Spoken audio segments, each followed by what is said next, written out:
All right, everyone. I'd like to welcome you all to this book launch event for Frederick Weary, Sectarian Politics in the Gulf. My name is Mark Lynch. I'm the director of the Middle East Studies program at George Washington University, and I edit the Middle East channel on foreignpolicy.com.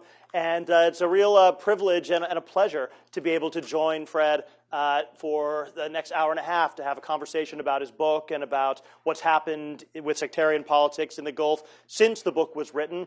And our plan is that we're going to have Fred talk for about 10 minutes just describing the book and the overall arguments and themes. And then he and I will have a general conversation about it, and we'll try and dig into some of those issues and questions a bit more for the next half hour. And then we'll open up to the audience, and we should have plenty of time for questions and discussion about everything.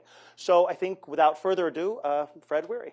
Well, thank you so much, and thanks to all of you for coming on this rainy day. And special thanks to Mark.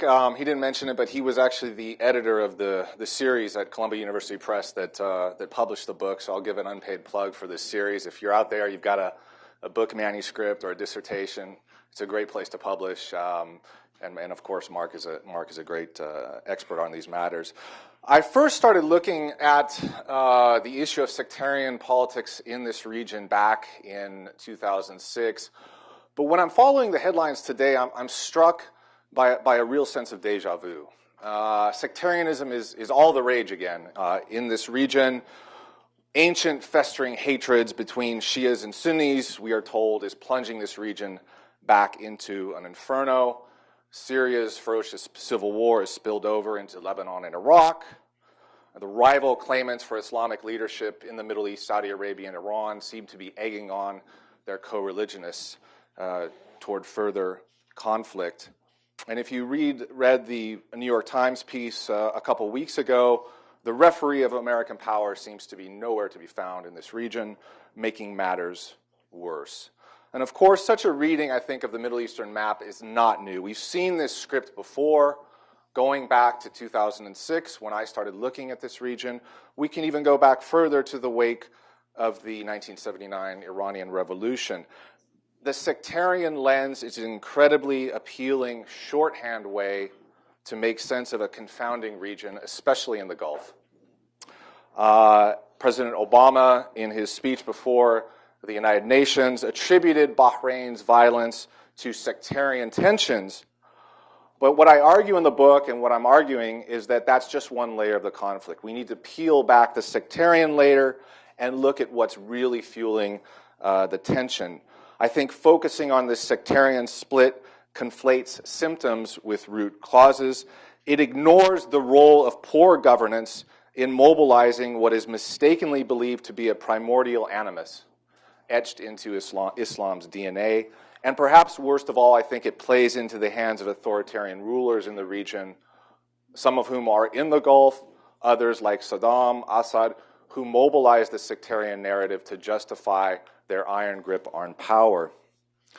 Now, certainly, I think as students of the region, we can agree that sectarian identity matters. I mean, this is an important division within Islam, but it's always coexisted alongside other identities: national, local, class, urban versus rural, ethnic, tribal, and so on. The question is, when does it become mobilized? When do elites, whether political and religious elites, mobilize it and exploit it? When do ordinary citizens latch onto it? When do people kill for it? The antidote for sectarianism is not more American power in the region. The last wave of sectarianism occurred in 2006 at the height of the American occupation, nor is it really a truce between Saudi Arabia and Iran. These two powers do not act as so-called puppeteers, I think, that are controlling these various sects.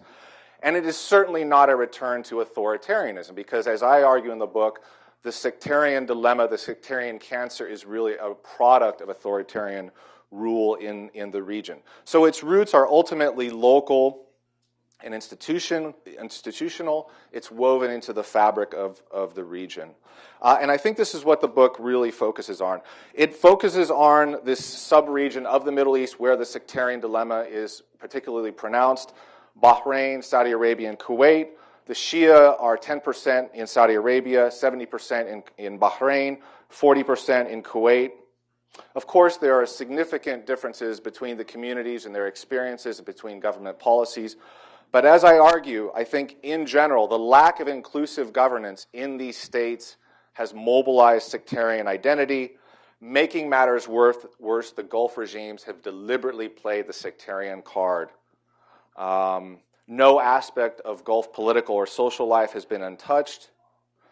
And more recently, with the Syria crisis, Gulf actors, both official and unofficial, are projecting these fault lines into the region, into Syria. And I'll talk about that in a bit. So again, the book aims to answer two questions. Why has sectarianism become such a prominent feature of Gulf political life? How has the Shia-Sunni split affected politics in the Gulf? It also provides a narrative for Shia activism in these three states, going back to 2003, the U.S. invasion of Iraq, all the way up to the aftermath of the Arab Spring in 2011. The 2003 marker, I think, is important for understanding Shia mobilization. It's also the start of, I think, the diminishment of the reform impulse that began in the Gulf after 9/11 at the turn of the millennium. The book is based on extensive visits to the Gulf in 2006, 2007, going up all the way to 2013. So I think what I would like to hope that its unique contribution is that it focuses on this interplay between the domestic and the regional. So I certainly argue, and I acknowledge, and I explore, that the Iraq War, the 2006 Lebanon War, tensions with Iran, the Arab Spring, and now the Syria conflict all impacted the Gulf domestic sphere, and it impacted sectarian politics in these countries, and it impacted the way Shia actors perceive their identity, it impacted their strategies, but it's not the causal factor. If you really want to understand sectarianism, you have to look at institutionalized policies, discrimination, etc. I think there have been a number of regional waves in this region that have triggered sectarianism. The first, obviously, was the Iranian Revolution, and more importantly, the Saudi counter-reaction to that. The 2003 Iraq War, which we'll get into how that differed from the Syria conflict. The elections in Iraq, which brought to power an explicitly Shia-dominated government that had a demonstration effect across the Gulf. The 2006 Lebanon War, the 2008 Hezbollah move into West Beirut, the Houthi rebellion in northern Yemen. That was a sectarian event that impacted the way local Shia actors were perceived inside Bahrain and Saudi Arabia. But the book argues that it was not so much Shia mobilization that resulted from these external events, from these regional events, but rather Sunni alarmism, the Sunni counter-reaction to these events that was important for understanding. Let me say a word about what I found with how Arab commentators have diagnosed sectarianism. Of course, sectarianism is a prominent topic for Gulf and Arab commentators in the region, in editorials and opinion pieces. What's interesting is that overwhelmingly they attribute sectarianism to an external force in the region. Obviously, Iran is number one. This idea that Shia and Sunni would be living in harmony were it not for Iran's malevolent influence in inciting the Shia. They date this back, obviously, to the Iranian Revolution, more recently to what's happening in Syria. Iraq's Maliki is part of this plot. Now Syria as well. There are acknowledgments in Bahrain and Saudi Arabia that what is happening with the Shia in those states is the product of a retaliation by Syria for what the Gulf states are doing in Syria. The other interpretation is that this is a deliberate U.S. project to divide the Ummah. That in order to weaken Muslims, the United States and academics are, of course, part of this, that we are reading the region along sectarian lines. We have a project to play up these differences. It sounds fantastic, but when you see these articles that appear from time to time, Ralph Peters, there was another one in the New York Times that say, let's redraw the Middle Eastern map, these borders are fictitious, and oh, by the way, let's create a Shia-stan. Of course they're going to start thinking this. I mean, the paranoia has some roots. They take these articles, I think, as gospel. Other authors, I think, commentators, focus on what's happening within each sect, the doctrinal and theological aspects of each sect. They argue that were it not for Salafism, and specifically the concept of takfir in Salafism, sectarianism would not exist. The counter-argument to that is, were it not for the Shia institution of the marja'iyya, meaning the Shia look outside their countries where they live to another authority, to another religious authority, there would be no sectarianism. But a very, very small minority argue that it's local politics, it's local policies of governments, it's discrimination. And that's, I think, where we need to focus our efforts. So the book goes into a number of different areas of politics in these states, ranging from flawed democratic institutions such as parliament, provincial discrimination, the labor market, unemployment, the banking sector, government ministries, the integration of the security forces, education, the cultural religious sphere, and especially media. I think one understudied aspect of sectarianism is the explosion of social media and how it's magnified and amplified sectarian loyalties. Gulf states are really grappling with this phenomena. Obviously, I think this coincided with the explosion of sectarian strife in Iraq around 2006. You had effectively a real-time sectarian war in which people around the region were participating as real-time participants. And then, of course, the book deals in how regimes have deliberately mobilized and deliberately used sectarianism to divide and rule the opposition, to split Shia and Sunni apart from one another, and how the regional environment plays into that strategy. What's happening outside the Gulf right now, this chaos, is tremendously helpful for Gulf regimes, because they say to their populations, look what's happening outside. Do you really want to go down the path of reform? And it allows them to portray themselves as the glue that's really holding these countries together. And I think the last thread that runs through the book is a narrative of Shia activism. It's not static, it's evolving, it's marked by intense debates. We cannot talk about the Shia in Saudi Arabia or Bahrain as a coherent whole. There's an intense generational split going on between younger activists and older activists about strategy, about tactics, and much of this arose in the wake of the Arab Spring. Many of these youth, I think, are disenchanted with the notion of clerical authority, with the notion of the marja'iyya. They're trying to build bridges with Sunni reformists. They're intensely plugged in, like youth across the region, but they're impatient. And I think we're starting to see the glimmers of radicalism, obviously in Bahrain with the February 14th movement, and especially in Saudi Arabia in the eastern province. So that's kind of a brief overview. With that, I'll turn it over to Mark. Great.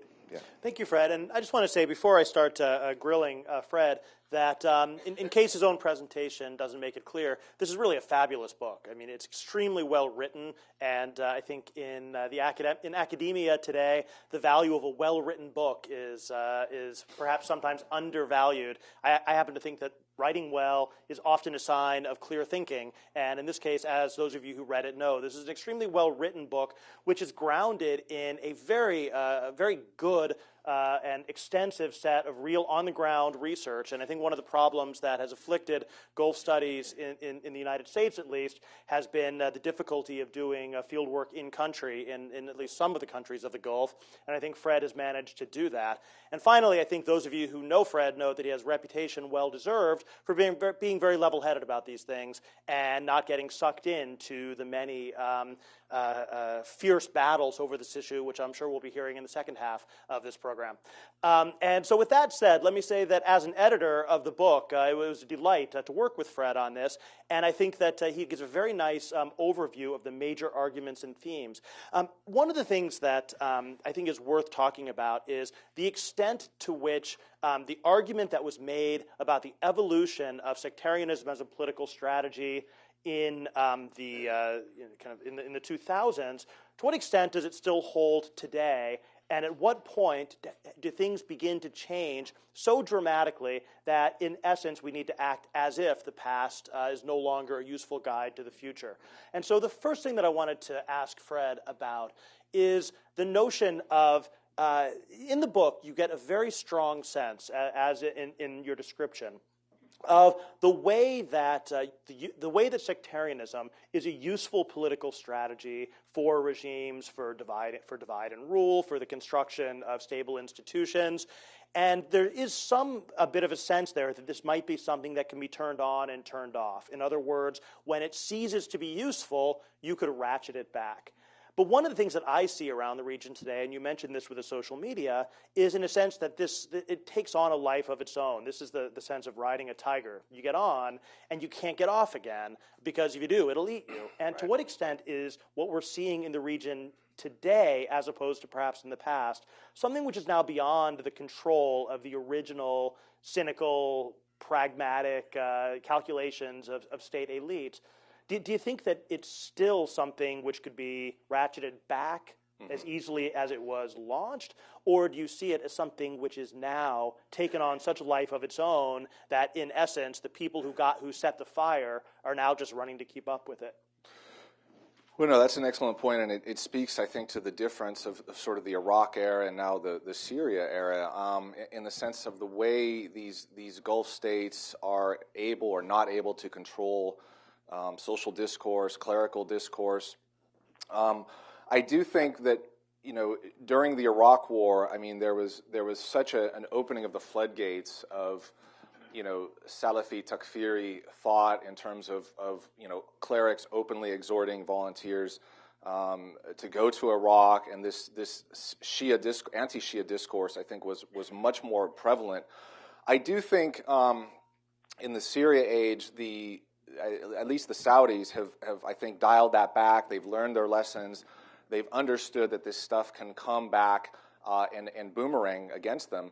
So they're trying, I think, to shut down a lot of the clerical donations. So if you look at some of the notorious clerical figures in Saudi Arabia, I mean, Nasser Omar, these folks, when they try to solicit volunteers to go to Syria or call for charities to donate, they're shut down. So the Saudis I think they've learned that lesson in terms of the dangers of this sectarian narrative. But I think the new dimension is social media and the Twitter, and what do you do when it's in this amorphous space that is unpoliced, uncontested, and I think they're really grappling with it. And in that sense, I don't think you can just shut it on and turn it off. I think in the case of Kuwait, obviously, we're seeing a lot of freelancing by charities, movement of funds going to Syria. The Shia dimension is another angle of this. I mean, I think the sort of pan-Shia sympathy with what's going on inside Syria has not reached the scale yet of what we've seen with Sunnis. We don't see Gulf Shia mobilizing and volunteering to the same extent, obviously, that Sunnis are.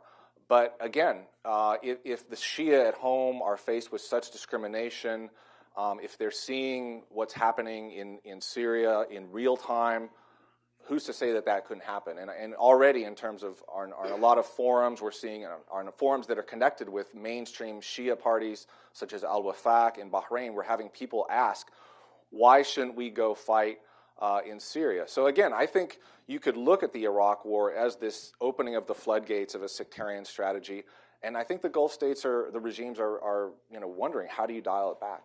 So.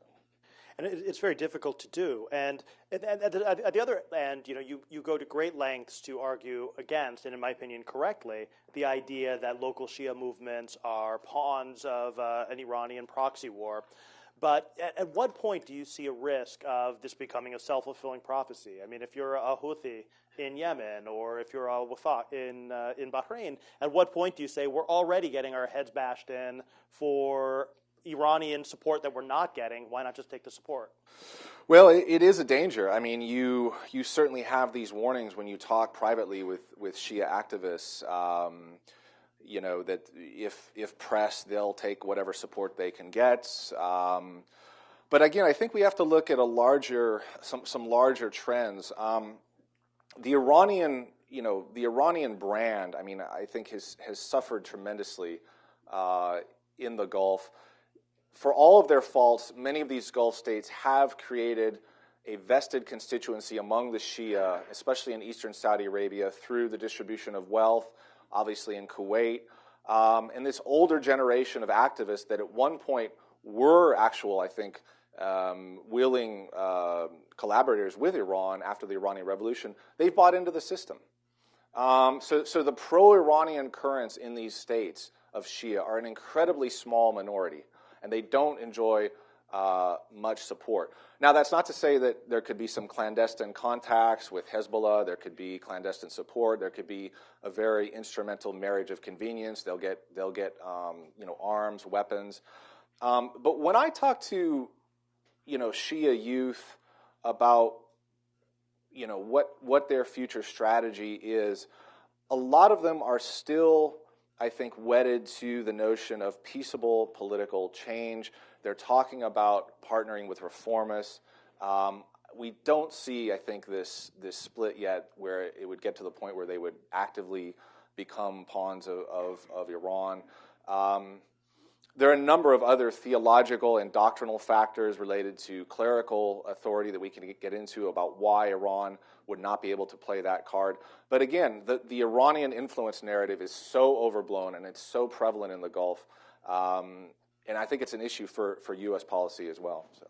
Now, one of the things you do very well in the book is that you don't talk about the Gulf in broad, sweeping generalities. That you have the very detailed and focused look at individual countries, and I think it's important because it shows how the sectarian issue plays out in very specific national contexts and gets embedded in specific national institutions. And so you were talking about Bahrain just now.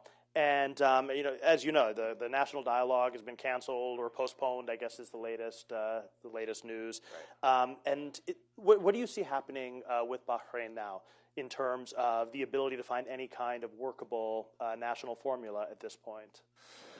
Well, unfortunately, I think it's pretty bleak. I mean, it's the standard case, I think, of extremists and hardliners on both sides that are feeding into one another. Obviously, I think in the early days of the Bahraini revolution or the uprising, there were a number of missteps by both sides. I think there were interlocutors in the royal family that were willing to move toward dialogue, but there were elements on both sides that were committed to confrontation, to rejection of that dialogue within the Shia camp, within the royal family. Within the royal family, you have the ascendancy of a hardline faction led by the prime minister. In the Shia camp, you have rejectionists who are calling the shots on the streets, using increasingly violent tactics such as IEDs.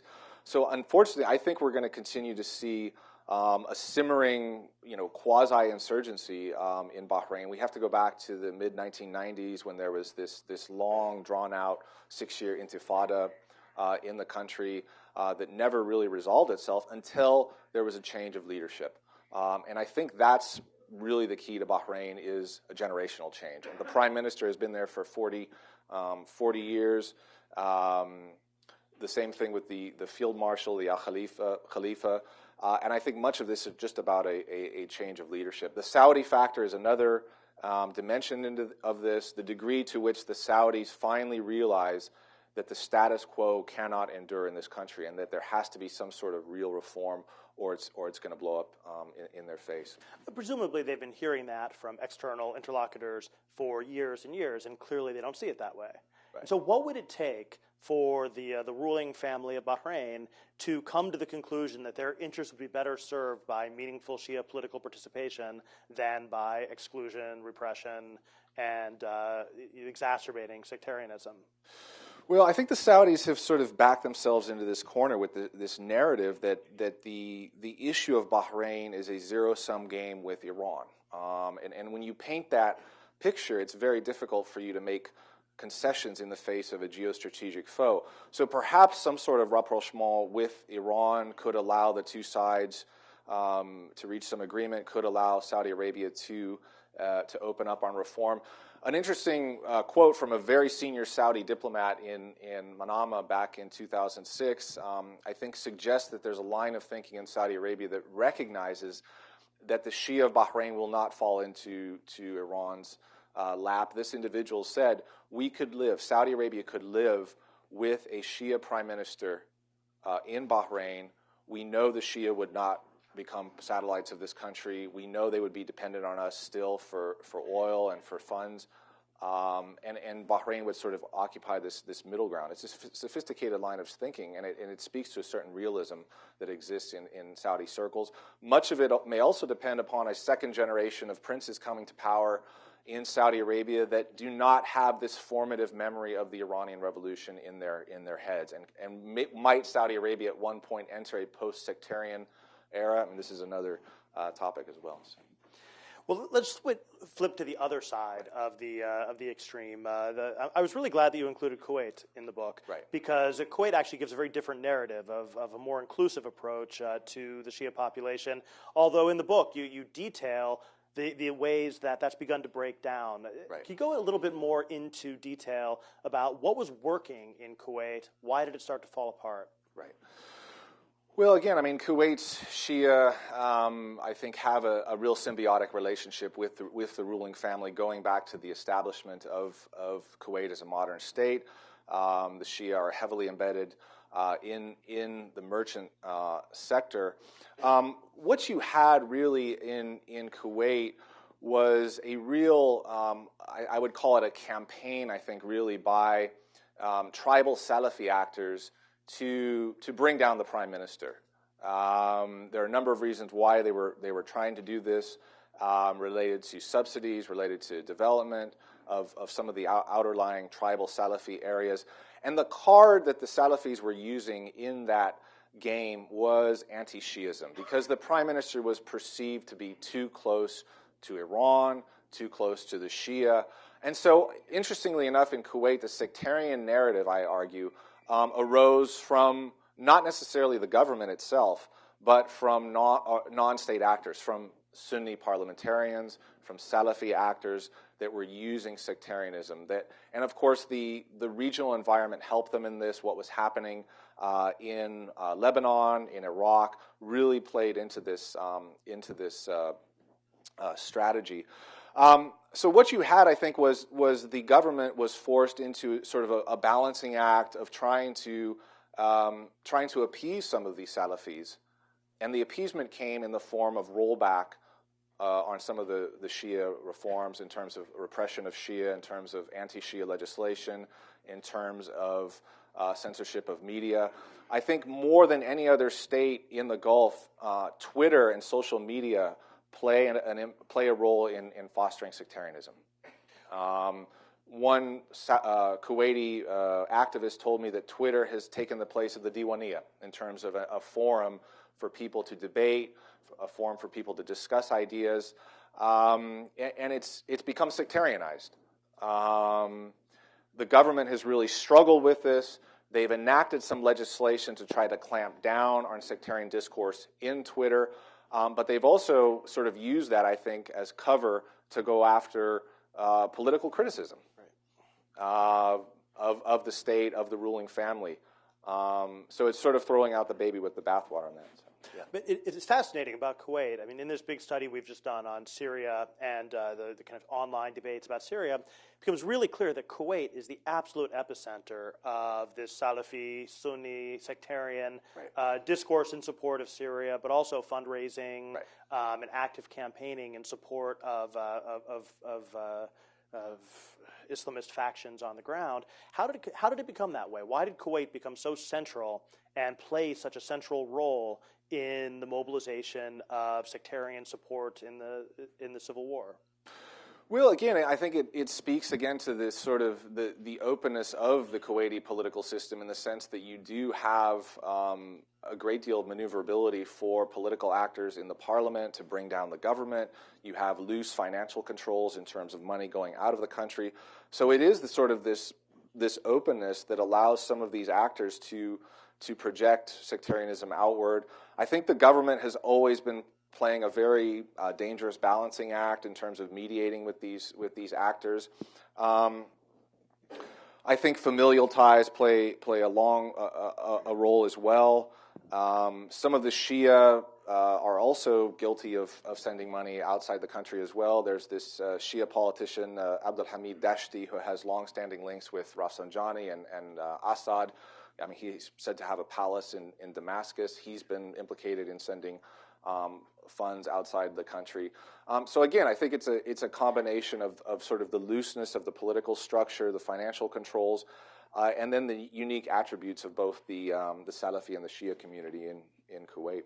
So. But it's interesting. I mean, what lessons, if any, can we draw from this, though? If this was the Gulf country, which seemed to be doing the best job, at least up until 2011, of including the Shia and balancing sectarian relations, and yet they end up as being this major exporter of sectarianism via Syria, I mean, what lessons do we draw from that?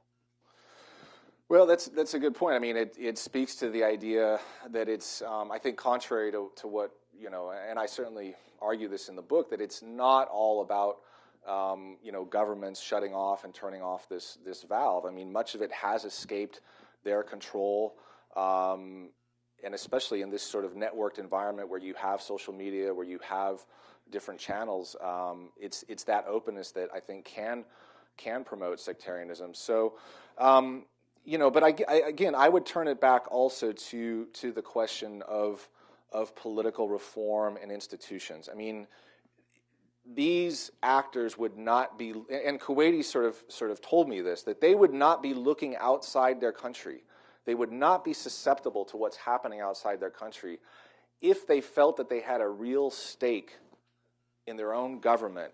And this idea that you hear throughout the Gulf, that the best way to inoculate people against sectarian passions that are happening in the region is political reform, to give them a voice in their government, to let them turn inward and saying, you don't worry about what's happening to your Shia brethren in these countries. Focus on your own country. I think that's the real tool. And you hear activists say this again, that it's real democratic institutions. The problem in these countries is you have these quasi-democratic institutions, parliaments, majalis al-shura, the consultative councils, that are really, I think, token, flawed institutions. They don't really enact legislation. They don't hold rulers accountable. And what happens? They become infected with sectarianism. And the members of these bodies become sectarian. And that's what you're seeing in Kuwait. I mean, many of these sectarian actors that are involved in the charities and sending money are parliamentarians that are supposed to, and you hear this in Kuwaiti commentary. I mean, there's been a number of editorials in the Kuwaiti press saying, our parliament has fallen victim to sectarianism. These lawmakers should be focused on improving the country and not what's happening in Syria or Iraq. Let's go to the big fish then, to Saudi Arabia. And when you read the analysis in the book about Saudi Arabia and you look at the Eastern Province and the nature of the Saudi state, it's difficult to avoid the conclusion that sectarianism, the Sunni Shia sectarianism, is simply built into the DNA of the state and of state institutions, the nature of the ruling bargain. And is that the conclusion that you take away from this, or do you see it as more contingent? Unfortunately, that is the conclusion. I mean, this is, I think, innately wrapped up into the bargain that the Salafi establishment made with the ruling family. I think sectarianism in this state has a number of very material benefits for very powerful actors in the Salafi establishment. But more importantly, I think sectarianism is also a function of center-periphery relations. So you hear Shia in the Eastern Province blame not only the sectarian discrimination, the religious discrimination, but it's also a function of provincial discrimination. The fact that the central Najd region gets so much resource, the Najd are able to put their people in positions of power, in education, and this afflicts not only just the Eastern Shia, but Saudi Arabia as a whole. So again, I think it's a question of not necessarily sectarianism, but it's a question of the question of pluralism. And you find this concept being debated hotly among reformists in terms of the recognition of diversity in the kingdom, period. Whether that diversity is regional, sectarian, ethnic. I mean, this is, I think, the fundamental elephant in the room, if you will, of the Saudi state. But is sectarianism essentially a useful and effective, in fact, quite viable survival strategy for preventing the different provincial disaffected groups from linking up with each other to pose the kind of challenge you're describing. In other words, if Sunnis on the margins are prevented from forming alliances with disenfranchised Shia by virtue of sectarianism, isn't that exactly what the monarchy needs to stay in power? Well, you know, absolutely. I mean, this is, I think, woven into the narrative, the founding narrative of the Saudi state, that they're the peaceable unifiers of this vast space of territory that before they came was rife with tribal warfare. But no, you see it, and the book goes into this throughout the Iraq War when I think one of the strategies the Saudi kingdom used was to sort of regulate cross-sectarian discourse between different sects and reformists. So they did set up this body called the National Dialogue. But to a person, most reformists in the kingdom say this is an empty, bankrupt structure that was simply set up to be a debating club so that the kingdom could manage reform, manage dialogue. There was some incremental steps, I think, in terms of recognition of the other, but did it actually lead to anything? No. Many people see it as a regime artifice. But you're absolutely right. I mean, this notion of people in the West, in Jeddah, talking to the East, coordinating activities is tremendously disconcerting to the ruling family. And throughout the Iraq War, when you had fighting in Fallujah, when you had fighting in Najaf, that sectarian conflict between Shia and Sunni reverberated inside the kingdom, and it affected the way reform actors viewed each other. So I spoke to Shia reformists in the East in 2007. I spoke to Sunnis in Jeddah, and there was this emerging distrust because of what was happening in Iraq. The Sunnis said, well, we think all the Saudi Shia over there in the eastern province might be secretly allied with Sadr. And the Shia in the east were saying, well, maybe our Sunni reformist partners out in the west are closet al-Qaeda. I mean, this is the term that they were using. And again, who does that narrative benefit? The ruling family. So again, this notion, I think, of cross-sectarian coordination is tremendously unsettling, and the sectarian divisions play into that strategy. So. You'll often hear people say, well, this is unsustainable, whether it's about Saudi Arabia, whether it's about Bahrain. You don't hear it so much about Kuwait, but you'll often hear this notion that things are so bad and there's so few prospects for reform that eventually it's got to fall apart. Yeah. But it doesn't really seem that that's the takeaway that I got from your book anyway, is that things are bad, but it doesn't necessarily seem unsustainable. Well, again, I mean, unfortunately, the Saudi. I mean, let's look at the eastern province. I mean, this is not a region that is going to result in whose defects, whose unrest is going to result in the overthrow of the Al Saud. I mean, they can cut it off, they can manage it, they can isolate it. Obviously, it does have tremendous oil resources. It's strategically important. But again, in terms of presenting a real threat to the Saudi system, no, the Shia issue does not. But what I would argue is that the problems of the Saudi state are thrown into the sharpest contrast, are most apparent in the eastern province. And these are not necessarily problems of sectarian discrimination. So if you look at what the Saudi Shia are pushing for, they're pushing for a constitution. They're pushing for judiciary reform. They're pushing for the release of political prisoners. They're pushing for an end to unemployment. All these demographic and economic and political deficiencies of the Saudi state are really informing Shia protests in the east. So if you want to get a clear picture, I think, of what is happening to Saudi Arabia under the surface, go to the eastern province. The sectarian discrimination piece of it is one aspect. I mean, the inability to worship, the inability to control their own endowments, the lack of separate courts. These specific religious discrimination aspects are one piece of it. But what you find, by and large, is the Saudi Shia are pushing for these larger political reforms that I think do, unless they are addressed, do make Saudi Arabia unsustainable. All right, last question before I open it up to the audience.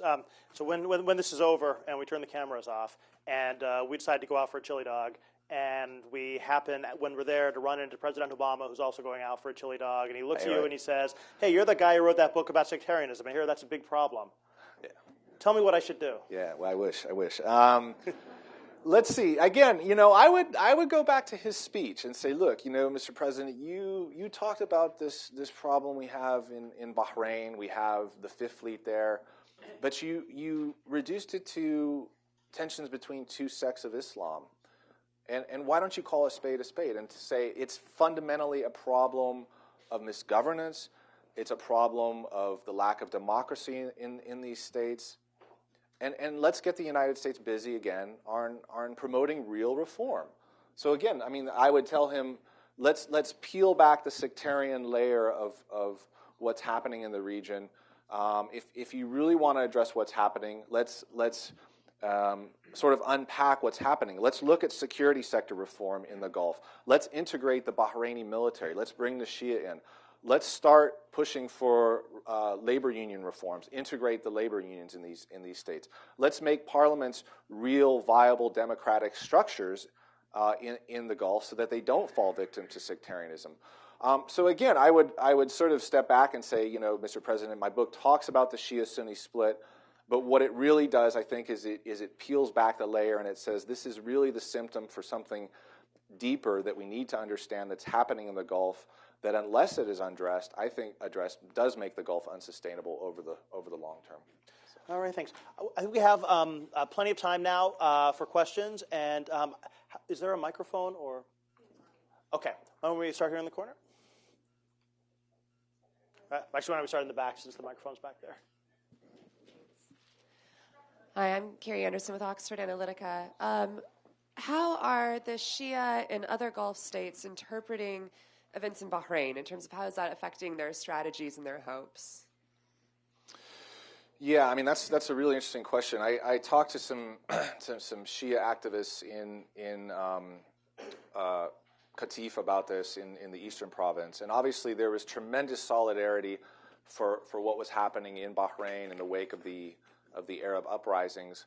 But what's interestingly enough is that it didn't really happen until the Saudis intervened in Bahrain. I think there's expressions of solidarity, affinity. I think there is some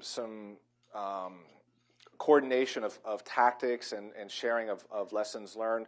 But what was interesting, I was part of a youth forum in the Eastern Province in Saudi Arabia, and there was a real debate about the degree to which Shia activists in these individual countries should sympathize or coordinate with other Shia in the Gulf, and if they did, might that play into this notion of them behaving as sectarian? So this notion that if we really want to focus on improving our own states, that we're loyal citizens, let's not rally every time something happens over here in Bahrain. Let's focus on our own states. And it was a very, I think, sophisticated debate. Kuwait also came up as well.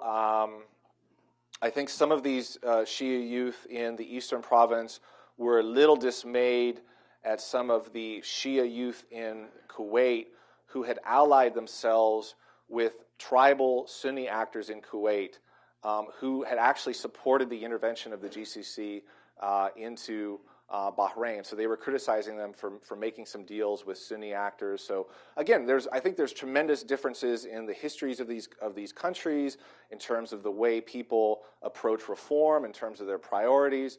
But again, I think the sense of a shared solidarity and affinity is there, and you absolutely see it in the Eastern Province and Bahrain. So. Hi, I'm Will Embry from DynCorp International, and what you say is all logical. Makes sense to me, but from my time in the Middle East, the one thing I learned was just because it's logical doesn't mean it's true. Sure, right. Could you take what you've done and try to apply it to ISIS, both why it got to where it is today and where it might be going? ISIS. Yeah, in Syria, the Islamic State. I'm not an Iraq expert. I'm going to have to defer on that question. Part of the Gulf. It is. Well, it is. But again, I think much of it had to do with an actor in Iraq behaving. If we're on the subject of sectarian inclusion, sectarian affiliation, I think much of it had to do with Maliki's strategy of antagonizing the Sunnis. I was in Iraq in 2008 as an advisor with MNFI, and the awakening, the Sons of Iraq. I mean, this notion of inclusion. There were storm clouds on the horizon that would break down. So again, the Iraqi government behaving, I think, as a sectarian actor, I think fueled the reemergence of this movement. So, yeah. Same thing with Syria. Yeah, I mean, Assad, of course, played the sectarian strategy. So, you know. Yeah. Hello, Matar, Yeah. former MP from Bahrain. I would like to ask you about the risk of supporting a process toward reform in Bahrain. There is a risk of failure, of course. Mm-hmm. Why do you advise U.S. government to take this risk instead of just dealing with the current situation where the Fifth Fleet is operating normally, and recently they just cut out the risk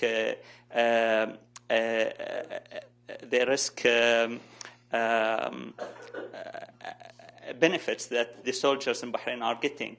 So why do you advise U.S. government to take this risk while the Fifth Fleet is operating normally? Well, I think you're associating the presence of the Fifth Fleet with the way the regime in Bahrain is behaving. If that's the way, or you are arguing that we should take a stronger position on the Fifth Fleet and move it. No, my question is that U.S. government is operating normally in Bahrain, and the situation can maintain the current situation. Why do you believe that the reform is important? Mm-hmm. Well, again, I mean, I think the Fifth Fleet has obviously been brought up as a lever that we could play. And I've argued in my writings that we need to start having a contingency plan to move it, as to send a signal to this regime that it's not business as usual. But I would also argue that if you completely remove the Fifth Fleet, you might actually empower hardline voices in the government even more. You might actually bring in even more Saudi influence to fill the vacuum. A number of Shia actors in the mainstream opposition have told me they welcome the presence of the Fifth Fleet as a buffer, obviously against Iran, but also against Saudi Arabia. The Fifth Fleet is really the only, I think, non-sectarian place of employment for Shia and for others in Bahrain. So again, I mean, the issue of the Fifth Fleet is a fundamental part of U.S. policy. I think it should be addressed as part of a U.S. strategy to compel the regime toward reform, but we need to proceed very carefully. The notion of simply picking up stakes and moving could have some unintended consequences in terms of empowering people like the field marshal. And there's also the issue of retaliation. What can they do, the government do in retaliation if we were to move the Fifth Fleet in terms of canceling a number of other programs and assets that we depend upon? There's always second and tertiary effects. The other question is where would we move it? I mean, there are a whole host of issues about birthing and other things.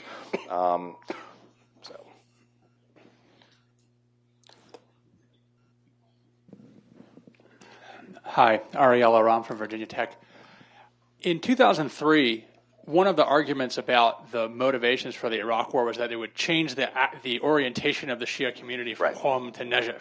Right. You talk in the book that was sort of a simplistic notion to begin with, but is it still worth talking about Najaf as a center for the orientation of Shia politics, or is there something else going on that we should be paying attention to?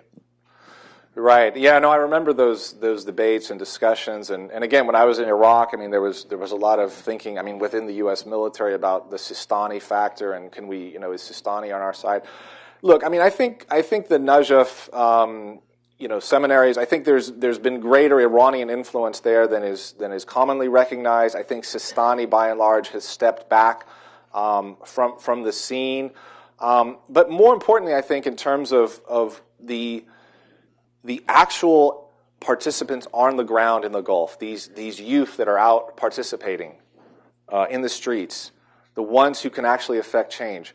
The notion of looking to someone in Qom or Najaf is increasingly falling away. This is, I mean, the youth, I think one factor of the Shia youth in the Gulf is they're becoming post-Marja. I mean, the Shia youth in Saudi Arabia, a couple of them said, we like Sistani the best because he stays out of our affairs. I think that was very interesting. And they called him a secular Marja. Very interesting. A lot of these people liked, a lot of these youth liked Fadlallah. He died. They're looking at Sistani. When Sistani goes, who's going to fill the vacuum? There's nobody in Qom. There's nobody in Najaf. So again, I think we need to look at real politics. We need to challenge this notion of the Shia as responding to these centers of power in Qom and Najaf, and deal with institutions and politics in the Gulf. So, yeah. Yeah, Ali Ahmed, I have the Gulf Institute. I have very few short questions. Do you think that the notion that you repeated and others have said, when you talk about Shia groups, you always use the word agents to Iran, but you never use it with the Sunni groups, agents to Saudi Arabia. Second is the rejectionist policy of Obama in the Gulf. You talked about the Fifth Fleet. To my knowledge, there are no Shia working in the Fifth Fleet base. And the fact that the Obama administration and others have basically sided with the monarchies and basically refusing to discuss the issue of security sector reforms in the Gulf by including all the nationals in those forces and allowing American companies to train Saudi death squads. And recently we found that there is a unit in the Fifth Fleet that is spying on the uprising. So this sort of rejectionist policy of Obama, that people are not part of the question. Don't you think it's what I call it? This is something I came up with, Carterism, where the U.S. is adapting the policies of its autocratic allies, not only in foreign policy, but also sometimes in domestically. So you have the transfer of policy from those autocratic countries to the United States. Mm-hmm. Yeah, I mean, lots of threads there. Look, I mean, I won't argue that. Yeah, I think the administration has cut a deal. I think we're so fixated on Iran that we've adopted or reverted back to this Cold War model where it's the status quo with these monarchies. There's an incredible urgency to reassure, I think, without putting the microscope to their domestic affairs. Again, I think it's a policy decision that I'm not in favor of, that I'm opposed of. I'm trying to write a policy piece arguing for a new approach to the Gulf that preserves American strategic interests. We do have certain interests in that region militarily, not simply with containing Iran, but counter-piracy, with other operations. But of course, what happens domestically matters. And I think a strong way to make the case to President Obama about getting tougher with these regimes is look at the character of the opposition in Bahrain. Look at these IEDs. Look at now the Shia youth in Bahrain, the February 14th movement. They're marching on Fifth Fleet. This is a new dimension. The anti-Americanism that is now creeping into a lot of the discourse. Before, America was seen as sort of neutral or a mediator. Now America is seen as being allied with the security crackdown. So again, the message would be, don't cancel your democracy promotion programs. Focus more on holding these regimes accountable. I've written in some other pieces that if you want to send a signal to the regime, don't just cancel items like Humvees, tear gas, that they can go elsewhere to get. Cancel the big ticket items like the F-16, because that will send a signal. I mean, the Bahrainis are trying to build up their F-16 fleet I think to really compete with the Emiratis, with other states, and it would be a tremendous blow to their prestige if we held up the F-16 refurbishment program. So there are a number of other levers that we can explore for how to push these regimes toward greater reform. But I would disagree. I don't think he's followed a rejectionist policy. I mean, when I talk to people in the State Department, I mean, they're worried about what's happening in these countries. But it's, again, a question of priorities. The fact that there is this issue of Iran, And then the issue of tools. I mean, what kind of tools do we use? So. The back.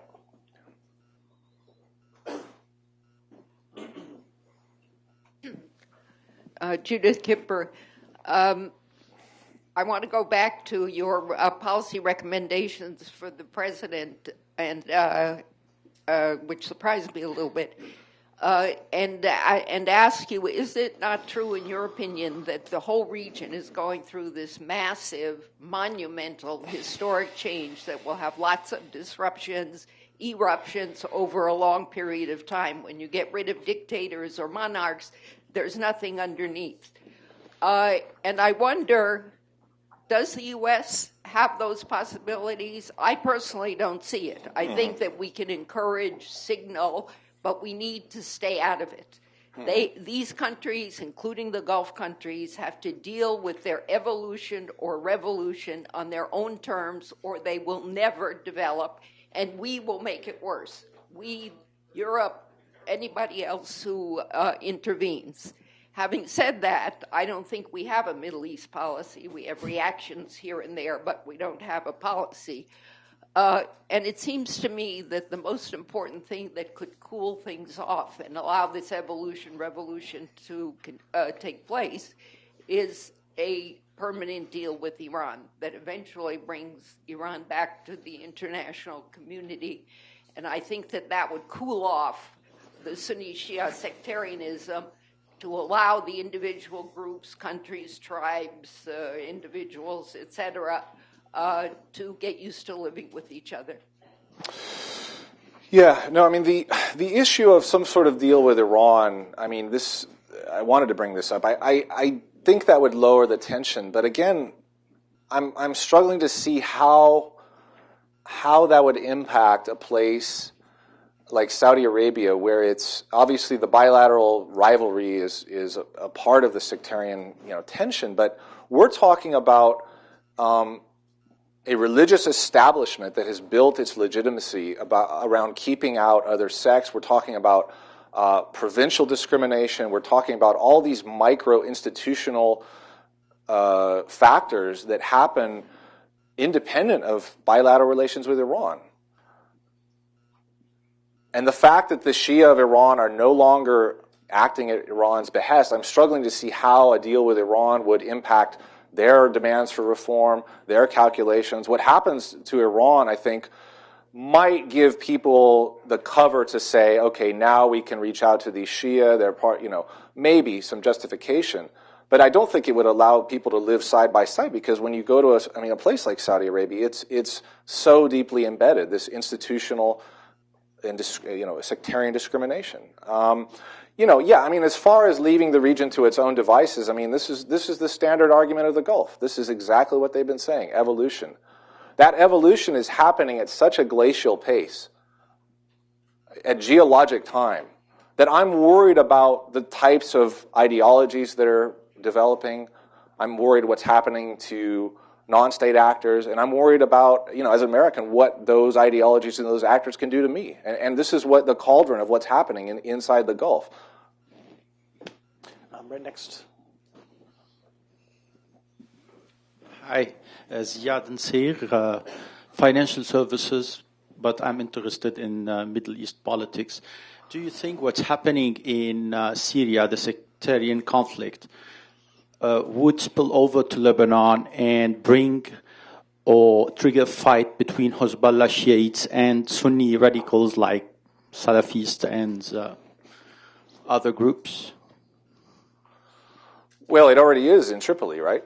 Correct. It's now on a small scale, but would you think there will be a conflict soon with this tension growing and growing? That's I think been debated a lot. I'm just going by what I've seen from Lebanon. I think there's such a wariness among the different actors about going back to the 80s that there are a number, I think, of conflict regulation mechanisms among elites at play. And here, I actually do think Saudi Arabia and Iran could play a role in preventing that from happening. We saw that actually in the wake of the 2006 Lebanon war, when there was quite a bit of dialogue between Saudi Arabia and Iran about de-escalating sectarian tensions, in the country. The problem, though, is that local actors can quickly make that spin out of control, and this is what happened in 2008 with the move into West Beirut. So it goes to the notion, again, my point, that Saudi Arabia and Iran can only manage what's happening to a certain extent. But again, I think with regard to Lebanon, I think much of this will depend upon, I think, Hezbollah's calculation about do they want to go down that path and how that will impact their survival. And my sense is it's a bit overblown to think it's going to devolve into open civil war again. So, yeah. Thank you. Right there, and then we'll come to here, and then to here. I think that'll be it. Muntaha from Georgetown University. I guess my question is about Yemen.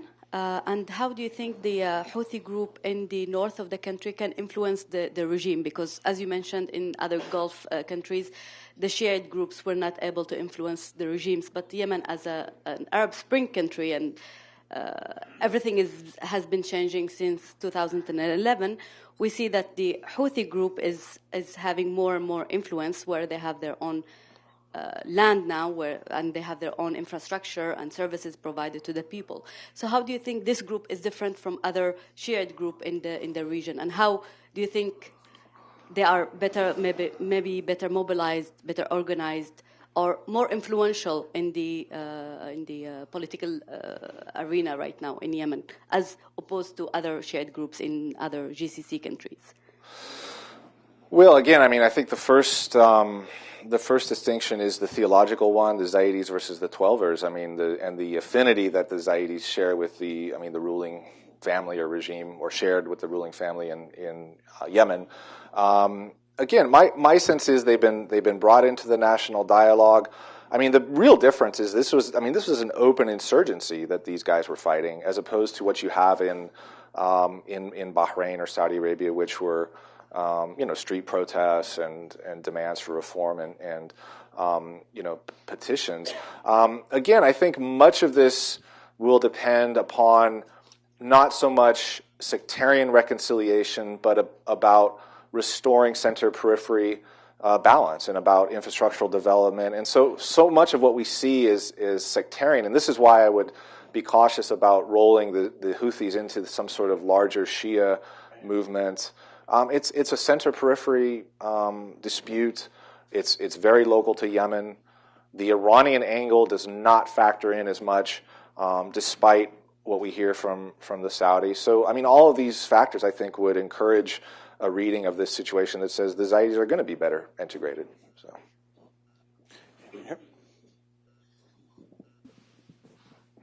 Hi, I'm Faisal Qattan from Georgetown University. I have a two-part question. So part of your discussion was talking about how sectarianism has become a part of upgrading authoritarianism in several of these countries, in the Gulf in particular. But would you say that sectarianism has been affected by the colonial experience in the Gulf as well, and the interventionist economic policies that set up welfare economic policies that could not be sustained over the course of the latter half of the 20th century? So that was my first question. My second question is about, in your field research, did you come across various conceptions of citizenship across the Gulf countries, and whether state-society relationships and the social contract that regulates the relationship between the citizenship and the ruler, ideas that Yuri Davis talks about explicitly in his discussion of citizenship in the Middle East. Do you think that also ties into why sectarianism has been aggravated, and that part of these contracts could not sustain the economic benefits that came out of these policies? Or is it a purely state initiative about constructing these ideas of sectarianism that may or may not have been a 21st century phenomenon? Well, I mean, I think the colonial past, of course, influences the way Shia Sunnis live today. I mean, I think it explains much of why we see a difference between Kuwait and the other two Gulf states. I think in terms of Kuwait, I mean, the Shia were part of the national foundational myth of that country. I mean, they were deeply embedded with the Al-Sabah in the creation of the modern state. In a place like Bahrain, I think British colonial rule solidified the Shia as an underclass. I mean, they were the pearl fishermen. The British empowered the Al Khalifa, so that colonial rule solidified that sort of feudal-like arrangement, I think, between the Shia and the Sunni. I think the real sort of, you raise an interesting point that it's not simply about sectarian equality, but it's a question of authenticity, and it's a question of being who was in this land first, and it's in a place like Bahrain, it's not simply about Shia equality. It's a question of the Shia being or framing themselves as the original inhabitants of this place called Bahrain that were colonized by the Al Khalifa with Saudi support. So again, understanding these narratives of authenticity. That said, I think the notion of citizenship is obviously a part of the discourse. It's gaining ground. I think what you find is the increasing demand by reformists that they should not feel bad about asking their rulers for certain policies, because the rulers are not simply giving gifts. I mean, so often the concessions or the policies that were made were framed as gifts by a ruler to his subject. And the notion of citizenship implies a social contract, really. And I think that's what a lot of Shia are talking about. So this idea of citizenship is, it's alive and well, and I think it's really subverting this notion of a ruler and his subjects on multiple levels. So.